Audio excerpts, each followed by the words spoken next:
you all doing today? Give it just a couple of minutes while my screen broadcasts us to YouTube, and then we'll get started. But while we're waiting, let me know where you guys are watching from, what you're drinking this morning.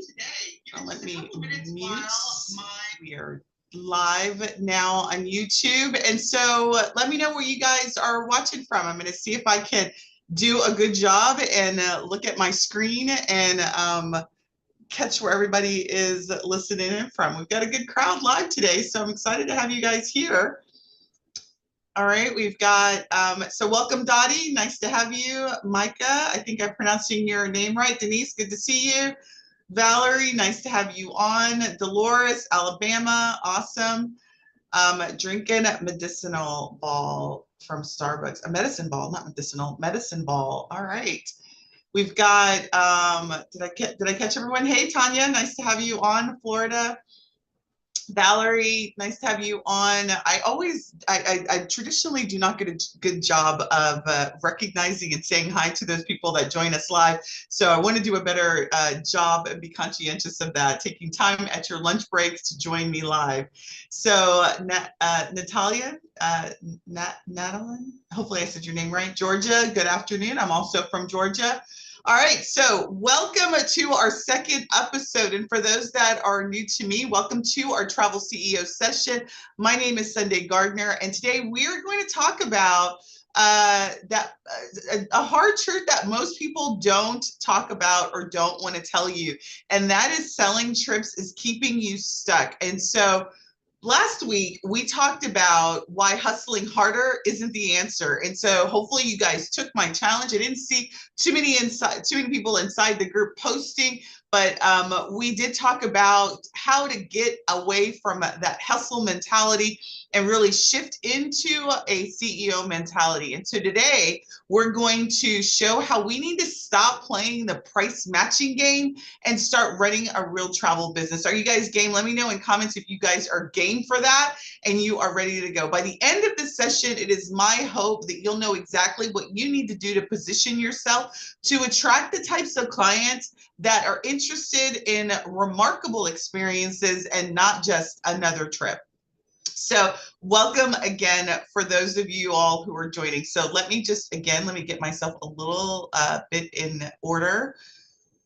And if I were a good person, I always love when you do live because you never know what it's going to do. All right. So listen, how many of you all, when you started, you thought, oh, selling trips is going to make me rich? Because that is exactly what I thought. I was like, oh my God, I've got the travel superpower and I am going to be, God awful rich as a result of that. How many of you guys felt like that or did that? And the reality is, if you did feel like that and you were one of those people and you're not rich now, that's, there's something to that. And I'm going to talk to you about what's really happening in this sort of mentality is, you're probably, I was really surprised when I first started around this whole concept. I mean, I don't traditionally do this. I'm not a big buyer, but the whole idea of price matching. Oh, I found this cheaper.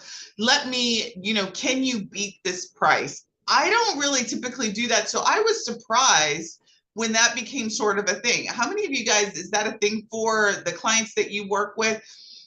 Is Dottie says that I thought at least I would make a decent income. And, I was like, I'm gonna make these trips, I'm gonna hook them and book them, and I'm gonna be a bazillionaire by the end of the story, and that is it. And I started my businesses in mid 2000s. So when the whole, having a laptop on the sand beach seemed like a really good thing. Rose gold was big. And I was like, yeah, I'm going to be sitting, drinking Mai Tais. I don't even drink Mai Tais, so I don't know why I was dreaming about drinking Mai Tais on the beach with my rose gold. I don't even like gold, but these were the things that were jumping in my head. And I thought selling trips would be the thing to do. So I jumped in. I started selling trips. But here's the problem with selling trips is that it really does lock you into this sort of endless cycle of becoming a commodity where you're trying to compete with online booking sites and you're working harder for less money. How many of you guys feel like that? Everybody wants the hookup, right? That's also one of the things. Somebody says, I'm not beating prices. I provide a service and a value. So you are definitely, Shamika, gonna love what we have to say today. Yes. All right. So here, what I'm going to do is I'm doing something new is I'm going to ask you a question. When's the last time a client asked you to match a price online? Was When's the last time that happened? And in the meantime, I'm going to post a poll for you all to take, and I'm going to ask you, what's holding you back right now from charging more? If you're not charging for, let's say, your planning fee, or just simply charging more from your trips, what's holding you back? We have about 18 people live. So let me know in comments. We'll give you guys a couple of minutes to do that. And then let's see how it goes. Love it. We're almost at about 70 people who have answered. Somebody said, Dana, she writes, I had to learn early that I had to sell on experience. Abso-freaking-lutely. You absolutely do.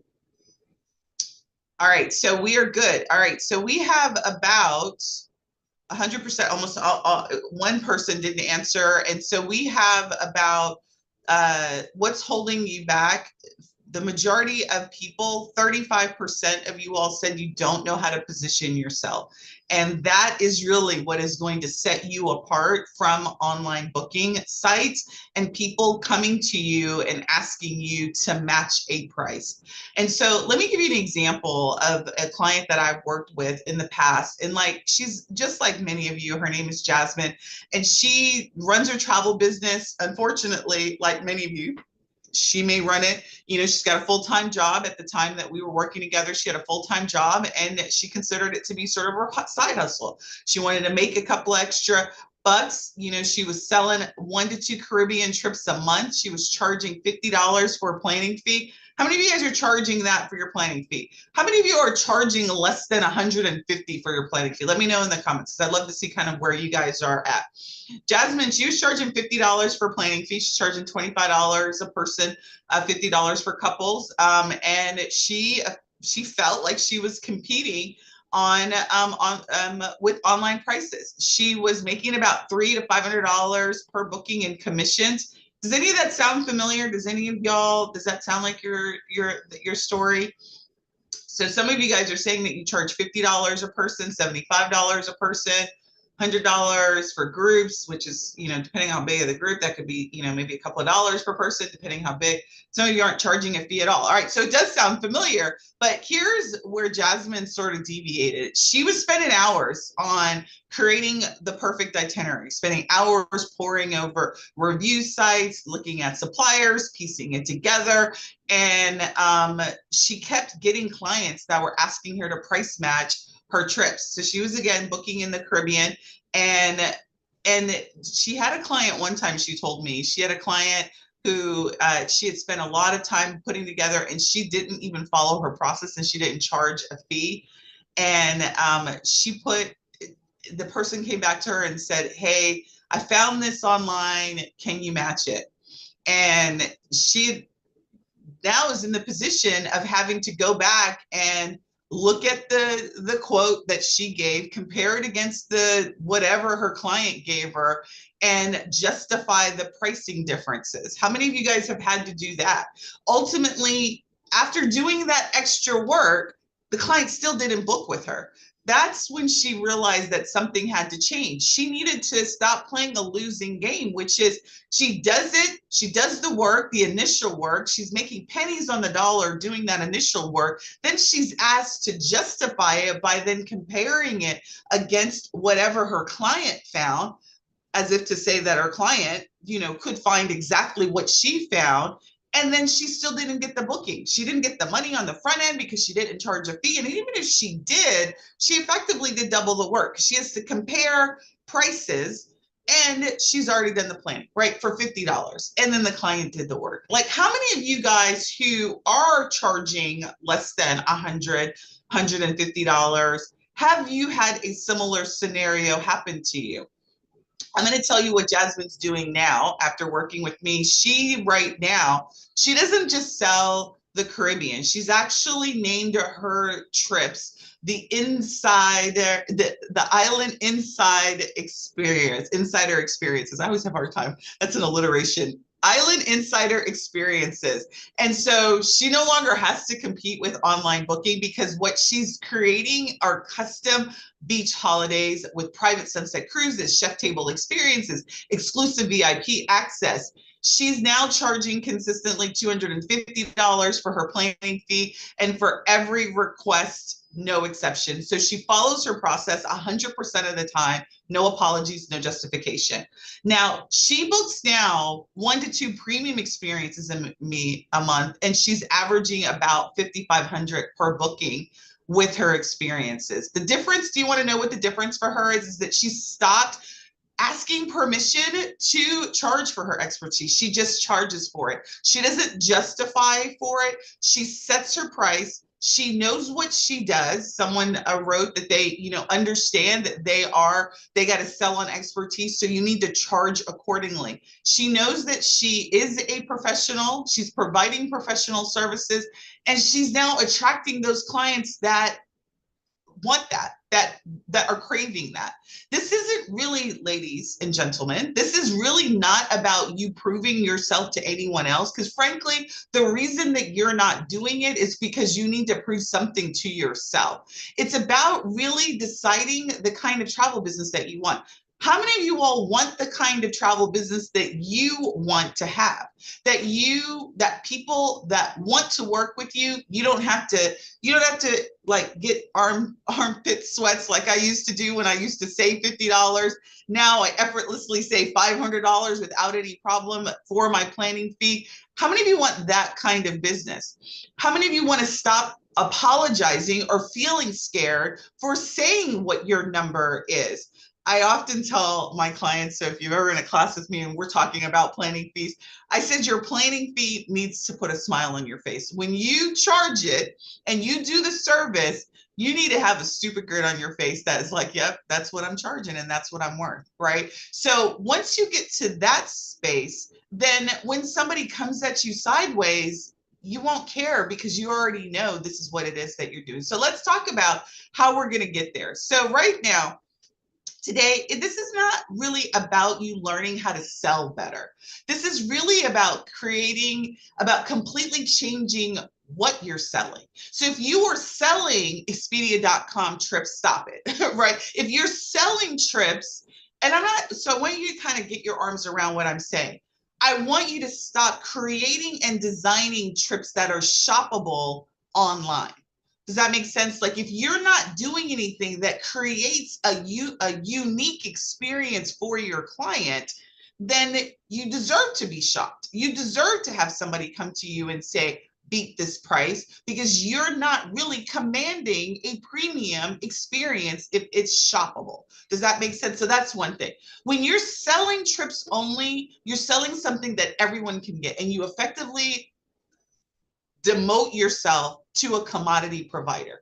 We are not commodity creators. We are experience creators. So I really want you to start to think about when you design your trips, because I even want you to start to use different terminology around what you do, right?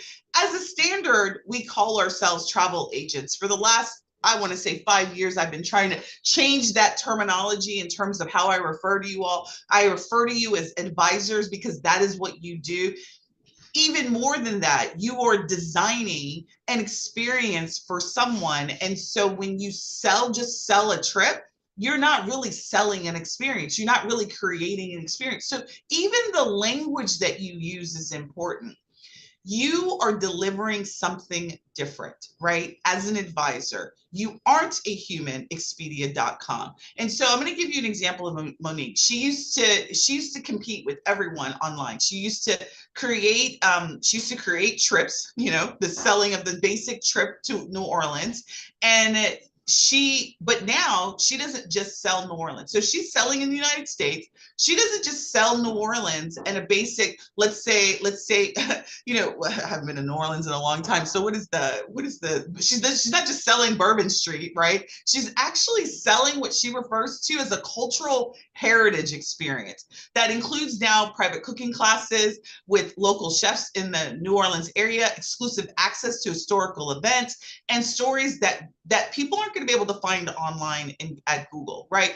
Her clients don't ask for Expedia prices. They're not looking for a discount because they're looking for that type of experience when they go to New Orleans, if you say it right, right? So her travelers, what I want you to think about is we are unique in what we do, right? Now, if you are, again, last week I said, if you are selling budget trips and you are selling, let's say, budget, you want to be the lowest, the dirtiest lowest that you can get and get dirt cheap, you want to beat everybody on the market, you got to show up in a different way than the way that I'm talking about. If you are now using AI in a way to help you, you got to show up in a different way because now everybody has AI, even Expedia.com. I just saw an article this week or last week that now AI is now a part of it was Expedia or one of the common online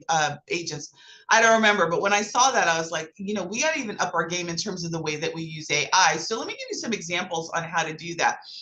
Anybody can now go into ChatGPT, Perplexity, which is a research AI version, and ask for recommendations, right? They can now go into a platform like Expedia, have an AI component that's in there. I even think Kayak uses AI. But here's the difference between you and using AI that a traveler who doesn't know the business isn't going to be able to do.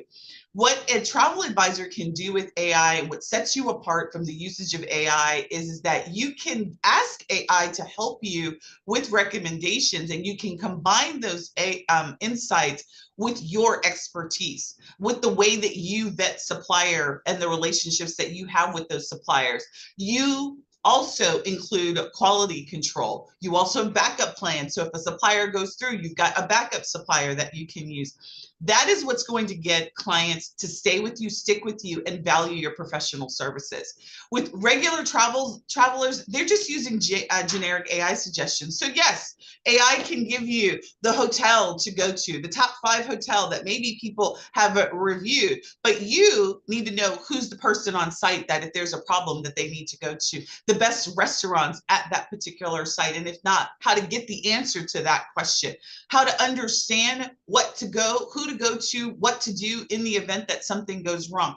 That is really what makes us thebomb.com. I want you guys to remember that. And right now, if you're not charging for those services, you're effectively getting them for free. And it's not helping you by giving it away for free, right? The service, giving away the service for free, isn't getting you more clients. It's not keeping your existing clients. So it's not doing you any good by not broadcasting, highlighting them, and charging for it. So what I want you to really understand is regular travels, even though travelers, they can get AI suggestions, they don't know you need to use AI strategically to create distinctive experiences. And so this is what a professional advisor can do with the usage of AI. One, they can use AI to do initial research, but then you need to apply your expertise to vet each option, right? You need to have a process by which you do vetting. What's your criteria for someone to come on your supplier list? How do you even look at other people's reviews with a discerning eye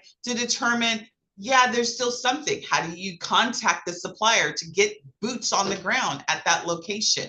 You need to build and maintain real relationships. I was talking to an advisor yesterday, and one of the things that we were talking about in our coaching class yesterday is you've got, you all with host agencies, and you're like, yes, I know I've got access to suppliers, but you don't know the BDMs for the suppliers that you've done. You don't know the salespeople for the resorts that you frequent. Those are contacts that you need to be fostering on a regular basis. It's not important to have a whole bunch of suppliers under your belt. What it's important is to have significant relationships with the suppliers that you intend to use on a regular basis. You also want to make sure that you have a solid backup plan for every element of your trip, right? So if something goes wrong, who's your go-to? So if you like to go to Cancun and this is where you go, these are your, your choice hotel. What's your backup hotel in the event that that hotel, you got to move somebody out of a hotel because of whatever reason, right? You need to ensure that there's a quality process through your professional supplier network, right? What is the way and the criteria by which you vet your suppliers? And then you want to make sure that you're always adding some sort of personal touch. No technology, no online booking company is doing that. And that is really what's going to continue to set you apart from online booking suppliers, and then also AI in and of itself. The real value isn't just in the AI recommendations. It's really in your ability to take a recommendation, apply your experience, and then make it a reality, right? With verifiable quality, and handle the challenges that may come up, right? This is what makes you unique. This is what makes you the bomb.com. So if you've forgotten about what makes you the bomb.com, this is a couple of things to help you realize. I'm going to ask you guys another question here. When you think about making these shifts in your business, what do you find to be the most challenging? So the option is stopping with basic bookings, creating a unique experiencing, charging for your planning fees, or standing firm on your pricing.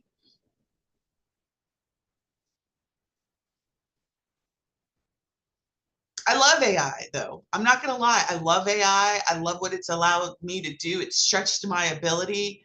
But, I know some of you all feel a little overwhelmed by it.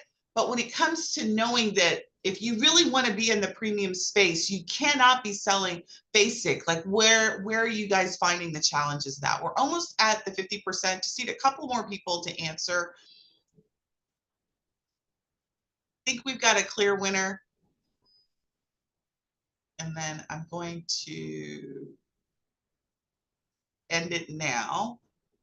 We've got pretty much over 50%. So right now we've got the biggest challenge that you all who are watching live say is that creating unique experiences is where you see the challenge. All right, so you're definitely going to want to stick with me through the rest of our series inside of CEO Sessions, because we're going to be talking about this every single week. This is really our objective, is to ensure that you're creating these experiences, that you're, first of all, that you're creating experiences, that one, that you accept that you are an experience creator. And in so that requires prerequisites on your part, right? In terms of getting yourself as getting yourself and positioning yourself as an experience creator, and then being able to do that on a consistent basis.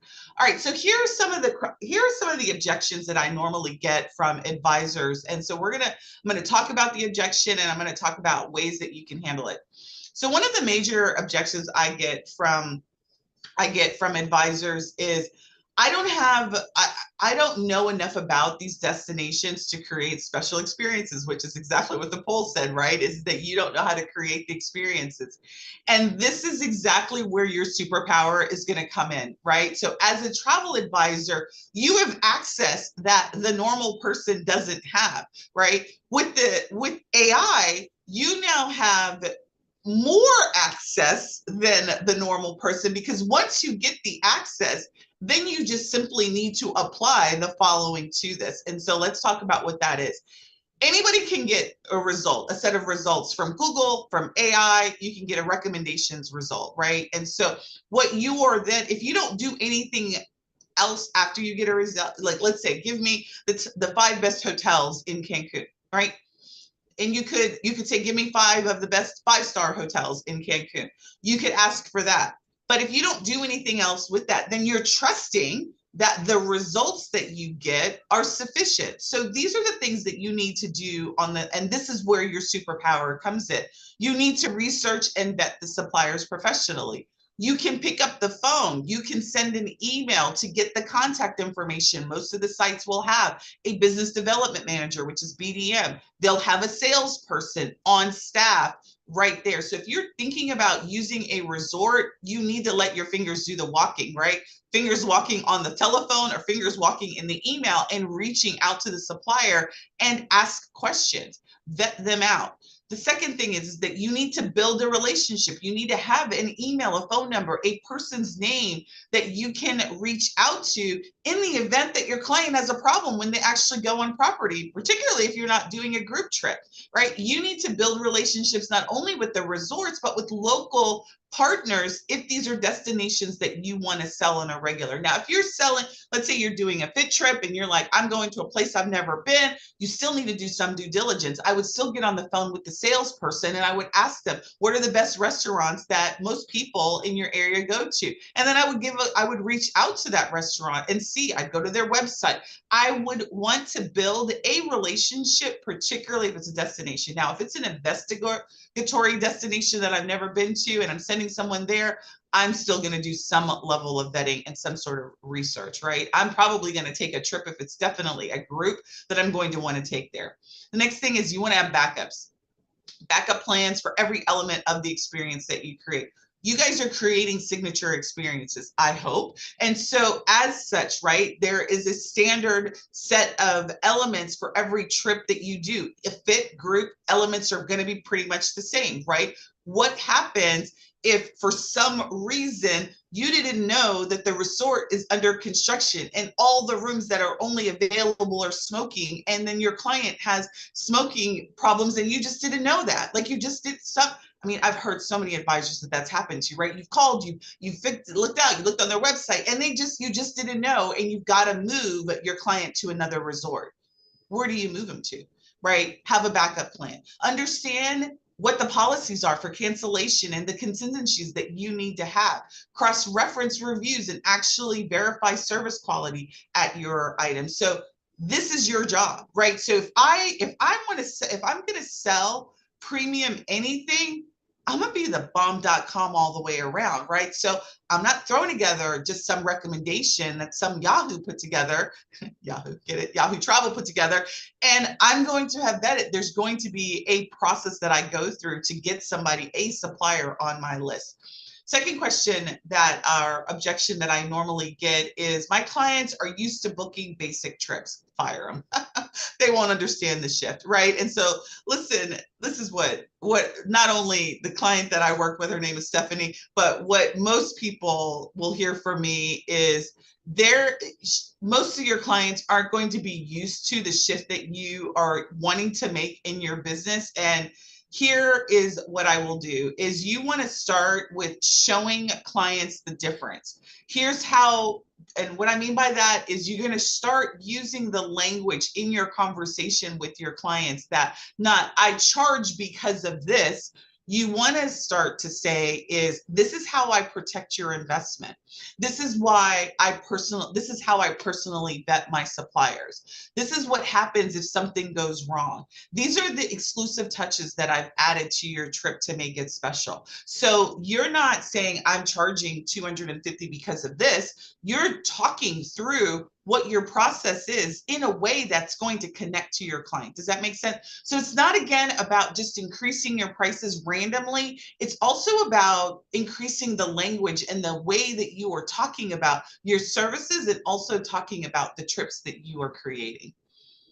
The last objection that I'm going to talk about that I typically get is, what if I promise an experience and something falls through? And this has happened. If you've been an advisor for any time, shit's just going to happen, right? Like stuff that's out of your control, and you need to be able to handle that. And so this is where being the professional really is going to do it. And this is what you want clients to pay for, is that you are the problem solver. You are the one that can solve problems.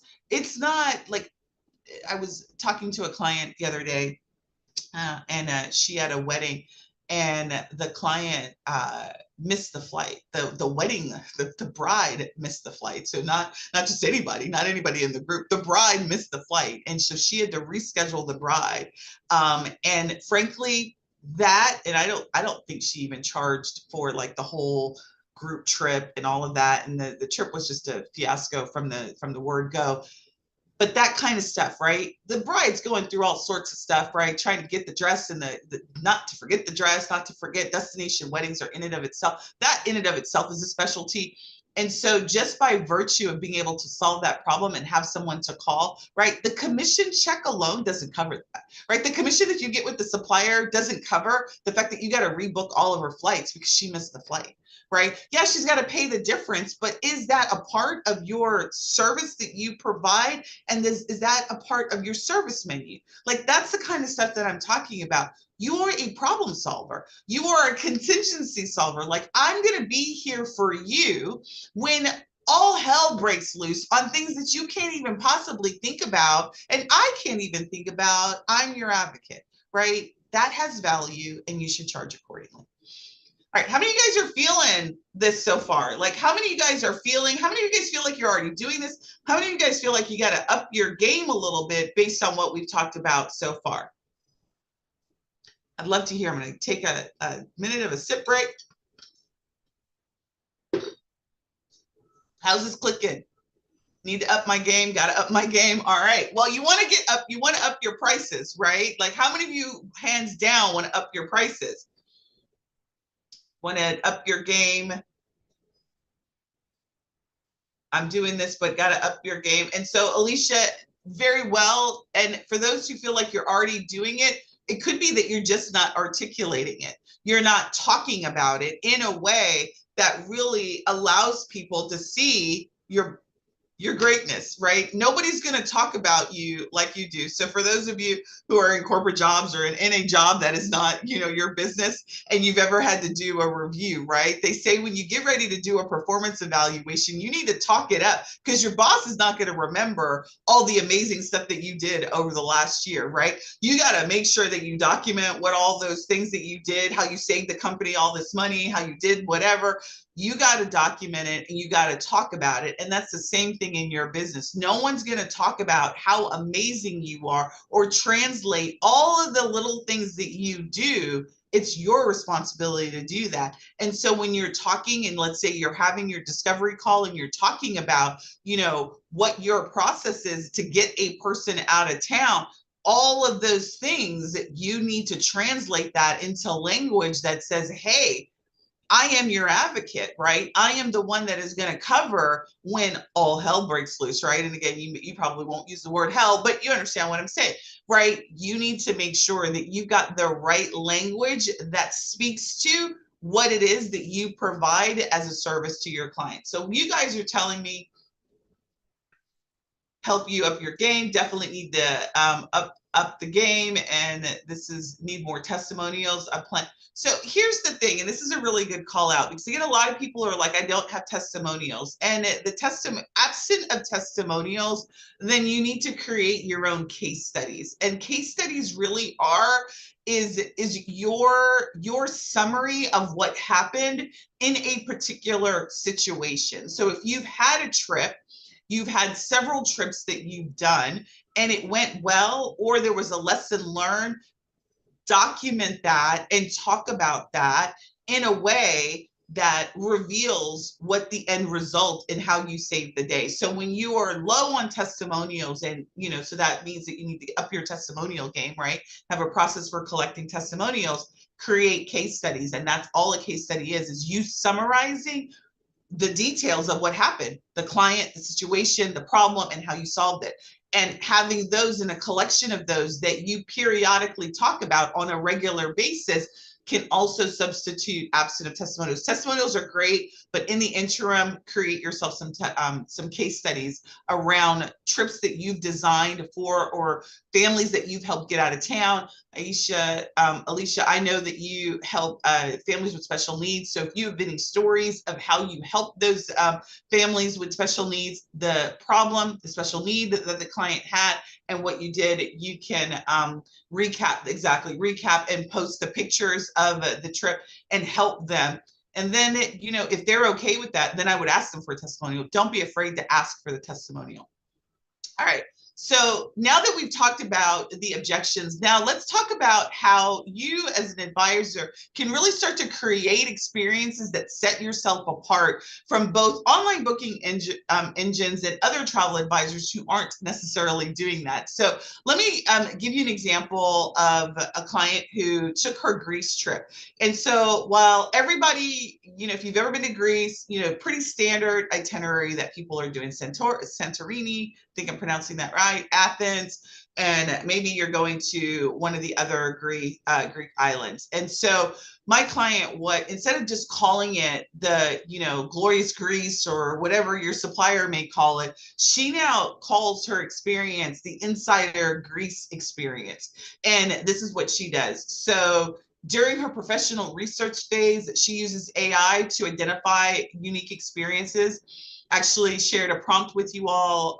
Maybe I shared it with our foundations program. I created a prompt that really helps advisors identify unique experiences that are available for a destination that are not the normal on the beat path, but off the beat.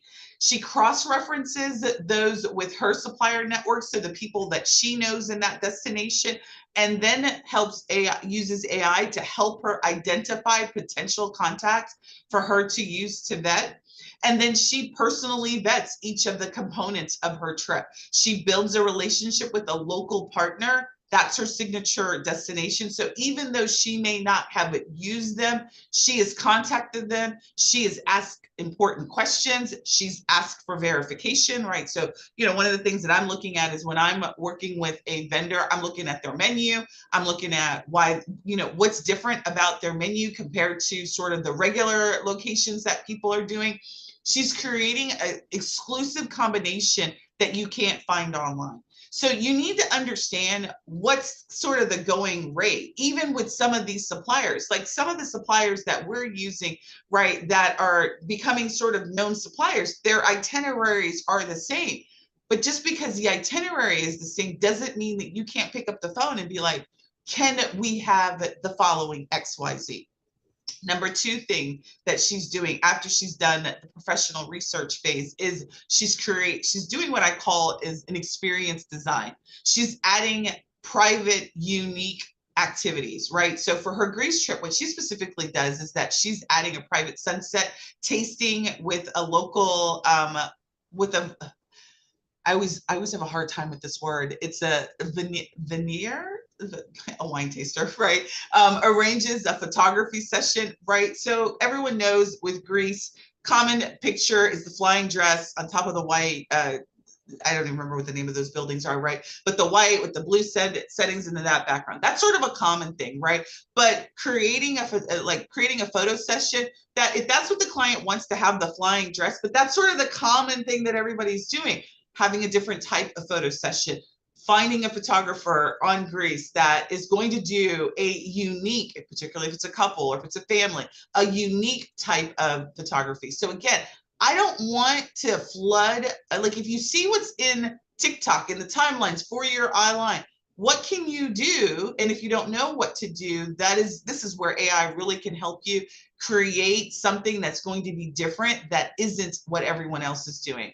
And so also, when it comes to arranging like a photography session, one of the things that I put here that she does is she arranges those sessions during off-peak hours. So she makes sure that there's not going to be a bunch of crowds at the locations that she is doing. Chef's table, underrated, underutilized feature, but this is a great thing because the chef comes out to the table, talks to you directly. I love talking to chefs. I love talking to business owners at local restaurants because, family-owned restaurants, they have a story. And the owners and the chefs always love to tell the story. What inspired them to create the dish that you're eating, what inspired them to open the business, how long they've been in business. So creating that for your clients and allowing them to get that up and personal allows them to experience a particular destination like no other. And the very last thing I cannot reiterate again is that she's got backup plans. So she's got backup plans, right? I am a certified project manager and I got backup plans for the backup plans. All right. So that is really, if you're looking to sort of up your game when it comes to creating the experiences, making sure that you're researching and creating a design element to your trips is the way to do it. So let's talk about how you can implement this yourself.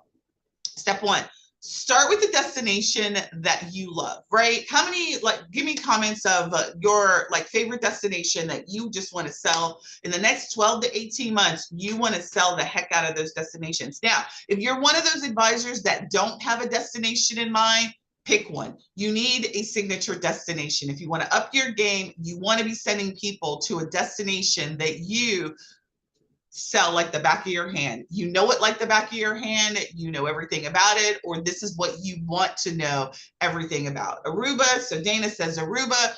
Anybody else got any other destinations, right? Dubai, Greece, Egypt, two of my favorite places. Dubai is now my new number one. Bali, I guess, is my second one. But these are your three. So Marlene says Dubai, Greece, and Egypt. All right. So now that you've picked a destination, you're not trying to create signature destinations for every place in the world. Pick, three is pretty much max because it's a lot to go deep, right? We as advisors think that we need to go broad and we need to sell everything. But when it comes to repeatable income that you can guarantee, going deep in a destination is great because then you can bring your audience of people to all facets of that destination. So 3 destinations is usually a good starting point for signature destinations as you start to build this. So we've got a lot of people who are doing Dubai. Dubai is the new Caribbean, if you ask me. So Dubai and Greece, the Holy Land, Alaska, Jamaica, I love. All right, so you're not trying to be everyone to everything to everyone. You want to focus your expertise and start to get deep connections in those destinations that you want. You want to build depth inside of that breadth. So if Dubai is the place, you want to build deep. You want to make sure that you've got several accommodations, activities on the beach. For those who are first timers, those that come back, you want to have a set of things. So now we're going to talk about number 2. So now that you've got your destinations, somebody asked, can I craft a unique experience for cruises? Absolutely, you can. Yes, you absolutely can.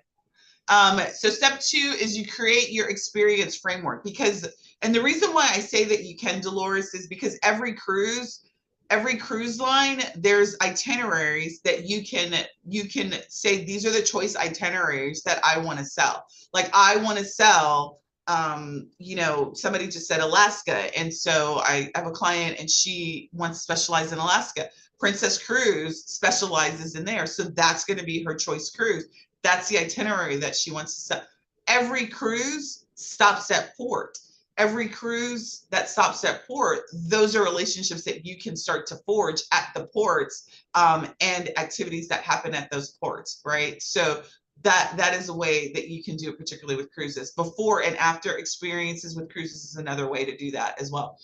Step 2 is, so step 1 was for you to pick a destination. Step 2 is to create your experience framework. And this is really identifying what your unique touches are, building your supplier network around those unique touches, and document your quality standards. So what happens? Who do they contact if there's a problem with a service or anything that goes on with that particular supplier? Making sure that you have a backup in the event, making sure that the supplier is a backup in the event, right? Making sure that you've thought that through. So step 2 is all around, you've got the destination, what's the experience? Now, for those of you who are like, I like these places, but I've never been, a destination management company is going to be your favorite person. So now you need to vet out potential destination management companies or tour operators. The process is going to be the same no matter what the destination is. Step 3 is about positioning it properly. So now we've got the destination. Now we know what the experience is. Destination managers can help you with the experience. Tour operators can help you craft the experience. But what I want to tell you is when it comes to these destinations that you are using and tour operators that you're using that are common tour operators, you still want to differentiate yourself and the itinerary that you ultimately settle on as your signature itinerary. Because again, you don't want to be doing cookie cutter type of things that everybody is doing. Does that make sense? Step 3 is about positioning it properly, and how you do this is all about language. It's all about the spoken language and the written language and the imagery that you use. So instead of saying that you book trips to destination, fill in the blank, right? It's I create distinct experiences in destination, fill in the blank, right? That include private access, personal connections, and moments you can't find online. That is a really powerful statement. AI can help you with those statements as well. Really what we're looking for is for everything that you do in your itinerary, that you have language that really calls out why it's amazing. Why is your version of Dubai better than my version of Dubai, better than any version that you can find online, right? What's super important about this is really understanding who you want to sell to. So if I know that I want to sell to, let's say, the grown and sexy crowd, right? And with no kids, in their 50s and are ready to live their best life, that language that I'm going to use is going to be a whole lot different than the mom that I'm going to sell who has special needs, right? So making sure that your positioning of your signature experience to your ideal client is going to be key. All right, I'm going to open it up for questions. If you have any questions, drop them in the comments. And then right now, I'm going to give you some of the common questions that I get, give you some answers. Somebody asked, how do you find your partner DMC? So depending on the destination that you want to go to, will be how you find them. So Denise, give me a destination that you want it, because a DMC is a destination management company. And so I have a couple of referrals. I obviously do not have every destination company. I do have a referral for you, Denise, in Bali. So I do have 2 referrals that I can give you in Bali. So reach out to me. And I think we have a meeting scheduled. We're going to get scheduled, and I'll give you a couple of ideas for Bali.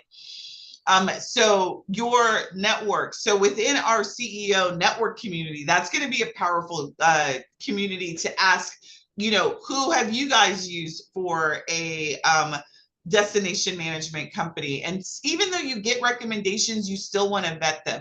I will tell you for Facebook groups, there are a lot of travel advisor communities that are out there. And some of them are good. Some of them are not so good in terms of the recommendations that they get. Whoever you get as a recommendation for a company or a supplier, you always want to have a vetting process. You always want to make sure that you vet them, because my tomato may not be your tomato, right? And so just because I think that they're the bomb.com, and many people think that they're the bomb.com, doesn't mean that they're going to meet your quality standards, right? So again, I want you to just say, just because you get a recommendation doesn't mean that you shouldn't still vet them. You should absolutely still vet them and make sure that they're the right one.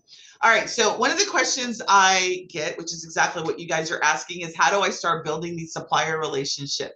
So what I want you to do is I really want you to stop thinking about building relationship and really start thinking about your professional who wants to work with valuable clients. Suppliers need you, right?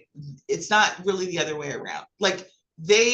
If you're working with a supplier that doesn't value the relationship that you want to have with them, find another supplier.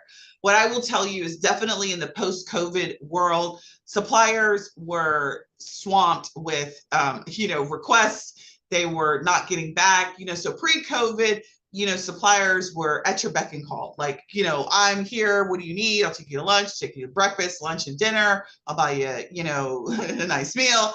And, COVID hit and everybody kind of went under, and then and now everybody's swamped and suppliers don't reply to email, and their service is not as good. And what I will tell you is that is a reflection to me of the company. And so you need to show up. And I tell people when they introduce themselves to a supplier, if you come from a host agency where the motto is really, give me a free trip, don't come at a supplier from that perspective. You need to come to a supplier with here's good language that you do. I have X number of clients looking for distinctive experience in this destination. Here's what I expect from my clients. How can we build a relationship? can you talk to me about your property? Can you talk to me about your services and your product that are aligned with my clients, right? You come from a position of power and you speak power language that says, listen, I'm not hungry for your business. I'm not looking for you to give me anything. What I want to know is how I need to add you to my network, right? So you need to step from a position of power. You are not their latchkey. You do not work for them. They work for you. And you think, oh, because they're giving you commission, that they're your boss, and it's really the other way. I want you to think of a commission that you get from the supplier as a bonus, right? It's a bonus because you picked them. It's not your payment, and that's the way it is. Like that, you just got to sort of shift the way that you think about the relationship. The number two question that I get often is, how do I handle clients who still want basic trips? You don't. Simply, you just don't handle. You gotta. There's no way to make the shift but to make the shift. Is the moment you start accommodating these basic trips, you're back in a commodity mode. You got to be clear about the fact that you create distinctive travel experiences. And if you're looking for basic bookings, you need to give them a recommendation for an online source that maybe that you then have an affiliate relationship with, but that you need to value your time and your expertise and stop apologizing for it. Simple as that is. And so don't get me wrong, I don't come in my inbox and be like, but I still need to make money. I understand that you still need to make money, but you can't stop doing what you're doing until you stop doing what you're doing. And if you want to do something different, you've got to do something different, and you got to make room for that. The other question that I get is, what is my current supplier? What if my current suppliers don't offer unique experiences? And you're not with the right suppliers. I mean, I'm not trying to be glib or, a smart ass, but the reality is if you don't have the supplier network, then it's time for you to get the supplier network. And let me also say this. Depending on the suppliers that you're working with, it could be that you're just not asking the right questions, right? Maybe you're just taking what they give you and you're not asking the right types of questions. Maybe they have this sort of standard itinerary to Dubai, and you aren't asking, can you customize this itinerary? You aren't giving them alternative ideas, because what I want to tell you is, as I tell you all that you want to standardize the way that you do your business, the tour operators want to do the same thing. They want to standardize the itineraries that they give you. DMCs want to standardize the itineraries, their go-to signature itineraries. But just because they standardize it doesn't mean that you have to accept it. And you need to understand what the cost is if you do a change, what that looks like. Is it just like, can they do it? Do they support it? Those are the types of questions need to happen when you go through the vetting process. All right, so the last common question that I get is, how do I know which experiences are truly special and truly, worthy of inclusion in your mix? And let me just say this. If you have to ask if it's special, it's probably not really special, right? Like, I do believe that we have this sort of sixth sense. And so if you have to ask yourself, is this really experienced? That means you're not wowed by it, right? But I will tell you that I've got this sort of weird thing about my body. Like when something's really cool, I get goosebumps, like it just happens. Like I have this internal thing, and you do too. You're just probably not ignoring it. So what I will tell you is, if you don't feel wowed by it, it's probably not wow. No matter what your own personal experience, if you've had some amazing experience, nothing wows you, if something is wow. And what I want you to do is, I want you to stop trying to dress up a basic experience and make it into a wow thing. I want you to create moments that people say to themselves, how'd you do that? Or wow, I want you to have people say, wow, I can't believe that this just happened. Don't get me wrong, I've used TripAdvisor, but I will say this: if you can find it on TripAdvisor, I want you to think about, is this really the thing that you want to do? Okay. All right. Now, last question, common question I get is, what's the first step in transitioning my existing business? A lot of people are like, well, I don't know how to move from where I am to where I want to be. And so what I want to tell you is, just stop transitioning. It's not really about you transitioning, it's really about making the decision that this is the business that we're going to have, and I'm going to start running it that way. So from this point forward, these are the things that I need to do to get to the space that I need to do. This is my plan to do it. I'm going to stop apologizing for it, and this is what I'm going to do. So for those of you who are not charging a planning fee, my recommendation today is establish 150 minimum. My preference is that you're at 250. Define what that looks like and start charging it from this point forward. Here is your challenge for this week. Are you guys ready for your challenge for the week? We just went over a lot in a very short order of time. Are you guys ready for your weekly challenge? Take a sip, like I say a lot in a short period of time. All right, here's your challenge. So listen, travel CEOs, that's what this is your year name. Every year I have a name. Last year was Travel Warriors, but I'm sticking with Travel CEOs because that is what we are. What I want you to do is I want you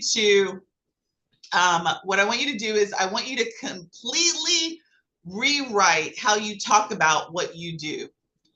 Not a gentle edit, a complete overhaul. So when you think about what you do, I'm going to tell you what you need to do, and I'm going to put this inside of our Travel CEO Network group so that you have it, is I want you to delete every post that you've got out there. If you can find them all, delete them all. Delete them all. That's number one.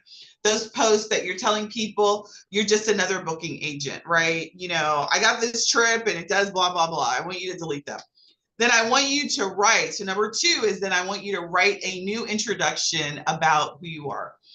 No, I'm not a travel advisor. That's not what I want you to do. Or I don't want you to talk about I booked dream vacations. That's not what I want you to write. I want you to write something along the lines of this. I create exclusive fill in the blank destination if you do specialize in a destination or an area of the world that you can't find online or book yourself.